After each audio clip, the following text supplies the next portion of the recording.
அனைத்திந்திய அண்ணா திராவிட முன்னேற்றக் கழகத்தில் எடப்பாடி பழனிசாமி அதிரடியான முடிவு ஒன்றை எடுத்துள்ளதாக செய்திகள் தற்பொழுது கிடைக்கப்பெற்றுள்ளது.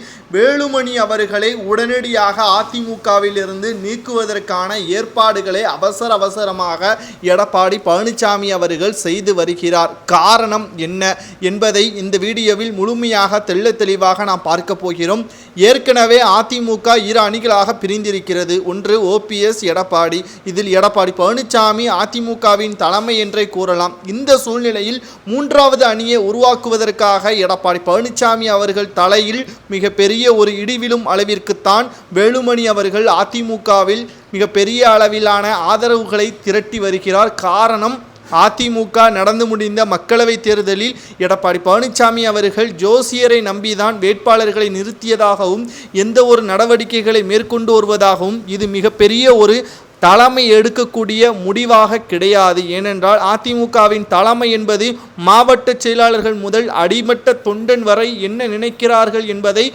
துல்லியமாக கருத்தில் கொண்டு அவர்களது நலனுக்காகவும் தமிழக மக்களின் நலனுக்காகவும் எடுக்கக்கூடிய முடிவாகத்தான் இருக்க வேண்டும். ஜோசியத்தை நம்பி எடப்பாடி பழனிசாமி அவர்கள் முடிவு எடுத்தால் நிச்சயமாக தோல்விதான் என்ற ஒரு கருத்தையும் வேலுமணி அவர்கள் முன்வைத்திருந்தார். இந்த சூழ்நிலையில்தான் அனைத்து இந்திய அண்ணா திராவிட முன்னேற்றக் கழகத்தில் உள்ள நிர்வாகிகளையும் மாவட்ட செயலாளர்கள் சில பெயர்களையும் தற்பொழுது தன் பக்கம் இழுத்து வைத்திருப்பதாகவும் வேலுமணி அவர்கள் இதன் மூலமாக அதிமுகவில் தன்னுடைய பெரும்பான்மையை நிரூபிப்பதற்காக ஏற்பாடுகளை செய்து வருவதாகவும் தகவல்களும் கிடைக்கப்பெற்றிருக்கிறது. இந்த சூழ்நிலையில்தான் அவசரமாக கேரளாவில் இருந்து எடப்பாடி பழனிசாமி அவர்கள் சென்னைக்கு வந்தடைந்தார். மேலும் ஆலோசனை கூட்டத்தையும் நடத்தியுள்ளார். பெரும்பான்மையான அதிமுகவின் மாவட்ட செயலாளர்கள் கலந்து கொள்ளாத காரணத்தினால் இதற்கு ஒரே தீர்வு புதிய எதிரியை உருவாக்கிவிடக் கூடாது என்பதற்காக தற்பொழுது எடப்பாடி பழனிசாமி அவர்கள் முன்னாள் அமைச்சரான வேலுமணி அவர்களை நீக்குவதற்கான ஆலோசனை மீண்டும் நடத்த உள்ளதாக அரசியல் வட்டாரத்தில் பேசும் பொருளாக மாறியுள்ளது.